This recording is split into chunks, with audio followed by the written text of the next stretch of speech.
Hello students, welcome back to our YouTube channel JRF Station. I am Sneha, your guide and mentor. Hope you are doing well. So let's start our today's class. So students, आप सब जानते हैं UGC net commerce की जो हमारी answer की है वो ऑलरेडी आउट हो चुकी है। तो आप सब स्टूडेंट्स ने अपने जो स्कोर है उसको मिला लिया होगा। तो आप स्टूडेंट्स ने ये प्रिडिक्ट कर लिया होगा कि हमारा जो स्कोर है वो किस रेंज में बन रहा है। तो इस सेशन में आज हम स्टूडेंट्स एक्सपेक्टेड कट ऑफ क्या रहने वाली है हमारे इस एग्जाम की, उसके बारे में ही हम डिस्कस करने वाले हैं। और हमारा सेफ स्कोर क्या हो सकता है कि अगर हमारे इतने मार्क्स आ गए तो हमारा जेआरएफ नेट या फिर हम पीएचडी के लिए क्वालिफाई कर सकते हैं। इस सेशन में आज हम ये भी डिस्कस करने वाले हैं कि हमारे कितने मार्क्स पर हमारा नेट जेआरएफ हो सकता है। प्लीज स्टूडेंट, आप इस सेशन के साथ जरूर एंड तक बने रहिएगा, क्योंकि आज का सेशन वेरी इंपॉर्टेंट होने वाला है उन स्टूडेंट्स के लिए जो दिसंबर 2025 के लिए तैयारी करने वाले हैं और उन स्टूडेंट्स के लिए भी जिनका रिजल्ट अभी अवेटेड है। So let's start our today's class. जो हमारे एक्सपेक्टेड कट ऑफ है उनको डिस्कस करने से पहले स्टूडेंट्स हम एक बार हमारे जो दिसंबर का एग्जाम हुआ था 2024 का उसकी कट ऑफ को डिस्कस कर लेते हैं, ताकि हम एक अच्छे से प्रिडिक्शन कर पाए कि हाँ हमारी जो एक्सपेक्टेड कट ऑफ है कितनी रहने वाली है। हम डिस्कस करते हैं हमारी दिसंबर 2024 के एग्जाम की कट ऑफ को। तो हमारी जो जेआरएफ के लिए कट ऑफ थी अनरिजर्व कैटेगरी में वो थी 210 नंबर पर। जब जिन स्टूडेंट्स ने क्या कर रखा था 210 मार्क्स ले रखे थे अपनी अनरिजर्व कैटेगरी में, तो उनका जेआरएफ हो गया था जनरल कैटेगरी में। मान के चलिए मतलब उनका 105 क्वेश्चंस पर जेआरएफ हुआ था। अगर हम नेट की बात करें अनरिजर्व कैटेगरी में वो हुआ था 186 मार्क्स पर। हम अगर बोल सकते हैं 93 क्वेश्चंस पर हमारा वहां पर उस टाइम पर नेट हो गया था, पिछली बार की जो हमारी कट ऑफ थी। अगर हम ओबीसी की बात करें हमारा जेआरएफ कितने पर हुआ था 198 मार्क्स पर हुआ था।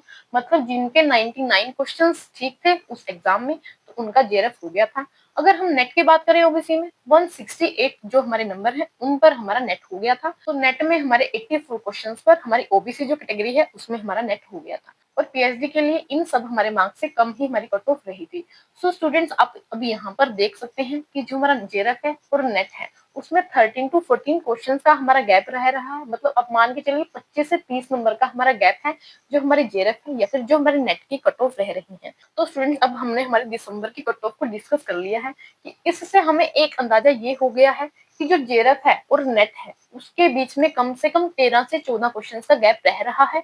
मतलब 25 से 30 नंबर का हमारा डिफरेंस रहता है जेआरएफ और अगर हम नेट की बात करें उनके डिफरेंसेस की। तो अब हमारा जो दिसंबर की कट ऑफ आई थी और हमारी जो इस एग्जाम को एनालिसिस करने के बाद हम एक अंदाजा लगा सकते हैं कि हमारी जो एक्सपेक्टेड कट ऑफ है जून 2025 के लिए क्या रहने वाली है। अब हम उसको ही डिस्कस कर लेते हैं।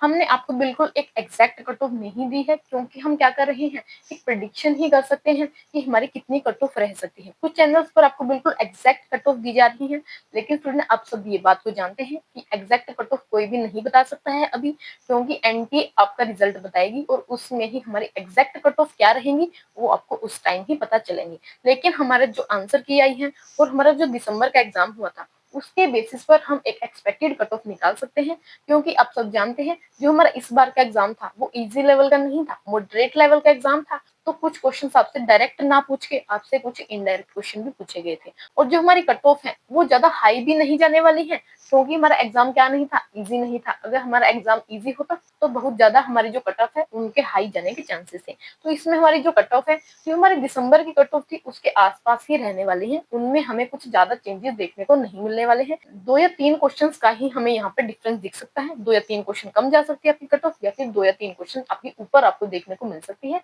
ज्यादा क्वेश्चंस पर आपको कट ऑफ देखने को नहीं मिलेगी। तो अब हम डिस्कस कर लेते हैं एक्सपेक्टेड कट ऑफ हमारी जून 2025 के एग्जाम की। तो जेआरएफ के लिए अगर हम अनरिजर्व कैटेगरी की बात करें कि अगर किसी स्टूडेंट के 208 से 212 के बीच में अगर उसके नंबर बन रहे हैं तो वो सेफ जोन में है। लेकिन अगर इससे थोड़े कम है तो उसको थोड़ा हम मान सकते हैं कि वो डेंजर की सिचुएशन नहीं है, लेकिन आप थोड़ा क्या कीजिए सतर्क रहिए, क्योंकि आपकी कट ऑफ में चेंजेस हो सकते हैं। अगर हम नेट की बात करें अनरिजर्व कैटेगरी में 182 से 188 के बीच में अगर किसी स्टूडेंट के मार्क्स बन रहे हैं तो वो भी हमारा नेट के लिए सेफ जोन में है। अगर हम ओबीसी के बारे में बात करें नॉन क्रीमी से जो बिलोंग करते हैं 196 से 202 के बीच में अगर उनके मार्क्स बनते हैं तो उनका जेआरएफ होने के बहुत ज्यादा चांसेस रहेंगे। अगर हम नेट के लिए बात करें 164 से अगर 170 के बीच में उनके मार्क्स बन रहे हैं तो उनके नेट होने के बहुत ज्यादा चांसेस हमें यहाँ पर देखने को मिल सकते हैं। तो स्टूडेंट्स ये है हमारी complete expected cut off. PhD के लिए भी देख सकते हैं यहाँ पर हमने ऑलरेडी यहाँ पर बताई हुई है कि 160 से अगर 166 के बीच में किसी स्टूडेंट के मार्क्स बन रहे हैं, अगर वो अनरिजर्व कैटेगरी से बिलोंग करता है तो वो पीएचडी ओनली के लिए एलिजिबल हो जाएगा। तो हमारी अदर कैटेगरीज के भी हमने यहाँ पर बताए हुए हैं कि जैसे ईडब्ल्यूएस है, 198 से अगर 204 के बीच में उनके मार्क्स बन रहे हैं तो उनका बिल्कुल जेआरएफ हो जाएगा। अगर नेट की हम बात करें 166 से 172 के बीच में ईडब्ल्यूएस कैटेगरी का कोई स्टूडेंट है, उसके अगर इतने मार्क्स बन रहे हैं तो उनका नेट हो जाएगा। नेक्स्ट अगर हम एससी कैटेगरी से बात करें 184 से 190 के बीच में अगर उनके मार्क्स बनते हैं तो उनका जेआरएफ होने के चांसेस है। अगर हम नेट के लिए बात करें 154 से 160 के बीच में अगर उस स्टूडेंट के मार्क्स बन रहे हैं तो उसका नेट होने के बहुत ज्यादा चांसेस है। अगर हम एसटी के लिए बात करें, शेड्यूल्ड ट्राइब के लिए 176 से 180 के बीच में अगर उनके मार्क्स बनते हैं तो उनका जेआरएफ होने के बहुत ज्यादा चांसेस रहते हैं। अगर हम नेट के लिए बात करें 148 से 154 के बीच में अगर कोई स्टूडेंट है और वो एसटी कैटेगरी से बिलोंग करता है तो उसके नेट होने के बहुत ज्यादा चांसेस है। तो स्टूडेंट हमने एक्सपेक्टेड कट ऑफ को डिस्कस कर लिया है जो हमारी रह सकती है। आपको 2 या 3 क्वेश्चंस एक ही डिफरेंस देखने को मिल सकते हैं अगर हम बात करें दिसंबर हमारी जो 2024 की कट ऑफ थी। तो अब हम ओवरऑल एनालिसिस करते हैं कि हमारा सेफ स्कोर क्या होने वाला है, कि हम किन क्वेश्चंस पर मान लें कि हमारा जेआरएफ हो जाएगा या फिर नेट हो जाएगा। तो अगर हम जेआरएफ के लिए बात करें, अनरिजर्व कैटेगरी से अगर कोई पर्सन बिलोंग करता है, अगर उसके 105 प्लस क्वेश्चंस ठीक बन रहे हैं इस टाइम पर तो उसके बहुत ज्यादा चांसेस हैं कि उसका जेआरएफ हो जाएगा। नेट के लिए अगर उसके 95 प्लस क्वेश्चंस ठीक बन रही हैं तो उसका नेट हो जाएगा, या फिर आप कह सकते हैं असिस्टेंट प्रोफेसर के लिए आप एलिजिबल हो जाएंगे। अगर हम ओबीसी कैटेगरी की बात करें, अगर किसी स्टूडेंट के 100 प्लस क्वेश्चंस ठीक बन रहे हैं तो वो बिल्कुल सेफ जोन में है। अगर हम नेट के लिए बात करें, अगर किसी स्टूडेंट के 87 प्लस जो क्वेश्चन है वो ठीक बन रहे हैं तो ओबीसी में उसका नेट होने के बहुत ज्यादा चांसेस रहेंगे।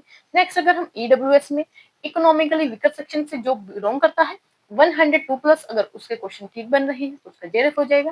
नेट के लिए अगर उसके 89 प्लस क्वेश्चंस ठीक बन रहे हैं तो उसका ईडब्ल्यूएस में क्या हो जाएगा, नेट क्लियर हो जाएगा। अगर हम एससी कैटेगरी की बात करें, 95 प्लस क्वेश्चन आपके जेआरएफ के लिए बनेंगे एंड 78 से 80 प्लस अगर आपके क्वेश्चंस ठीक है तो आपका नेट हो जाएगा एससी कैटेगरी में। अगर हम एसटी कैटेगरी की बात करें, 90 प्लस क्वेश्चन अगर किसी स्टूडेंट के ठीक बन रहे हैं तो उसका जेआरएफ हो जाएगा। और 74 से 76 के बीच में अगर किसी क्वेश्चन से उससे ज्यादा बन रही है ठीक तो उसका बिल्कुल नेट हो जाएगा एसटी कैटेगरी में। तो स्टूडेंट्स हमने यहाँ पर एक ओवरऑल एनालिसिस कर लिया है जिसमें हमने हमारी दिसंबर की जो कट ऑफ रही थी 2024 के एग्जाम की उसको डिस्कस कर लिया एंड देन हमने एक्सपेक्टेड कट ऑफ हमारी जून की क्या रहने वाली है उसको भी डिस्कस कर लिया है। और हमारा जो सेफ स्कोर क्या रहेगा हर एक कैटेगरी में, जेआरएफ के लिए, नेट के लिए और पीएचडी के लिए, उसको भी हमने बहुत अच्छे से डिस्कस करा है। तो अब हम बात करते हैं उन स्टूडेंट्स की जिनको लगता है कि हमारा जो स्कोर है वो लो बन रहा है, मतलब उनके जेआरएफ या नेट होने के बहुत कम चांसेस हैं। तो स्टूडेंट्स अब उनको इस टाइम पर बिल्कुल सीरियस हो जाना है क्योंकि आपको पता है कि आपका स्कोर लो बनने वाला है। तो अब आपको बिल्कुल अच्छे से तैयारी को अपने शुरू कर देना चाहिए। आपको रिजल्ट का वेट नहीं करना चाहिए क्योंकि आपको पता ही है कि हाँ हमारा जो स्कोर है लो रहने वाला है। ऐसा तो है नहीं कट ऑफ एकदम से बिल्कुल नीचे चली जाएगी या फिर बिल्कुल ऊपर चली जाएगी। तो हमारी जो कट ऑफ है उसमें ज्यादा चेंजेस नहीं देखने को मिलेंगे। तो प्लीज स्टूडेंट अब जिनको लगता है ना कि हमारा लो स्कोर है तो आप इस टाइम से ही अपनी प्रिपरेशन को शुरू कर दीजिए दिसंबर 2025 के एग्जाम के लिए। क्योंकि अगर आपने इस टाइम पर लेट करा तो आपका जेआरएफ या नेट आपसे बहुत ज्यादा दूर होता चला जाएगा। उन स्टूडेंट की हम बात कर लेते हैं जिनका जो स्कोर है हमारी एक्सपेक्टेड कट ऑफ के आसपास बन रहा है। तो उन्हें अब ज्यादा कुछ करने की जरूरत नहीं है, उनको थोड़ा रिजल्ट का वेट करना चाहिए। आपको बिल्कुल अच्छे रिजल्ट्स मिलेंगे। जिन्होंने अच्छे से मेहनत की थी, अच्छे से अपनी प्रिपरेशन करी थी, अच्छे से मॉक टेस्ट लगाए थे तो उनको बिल्कुल अपना अच्छा रिजल्ट मिलने वाला है। So be positive and wait for your results. So thank you student. Please like, share and subscribe to our YouTube channel. Thank you.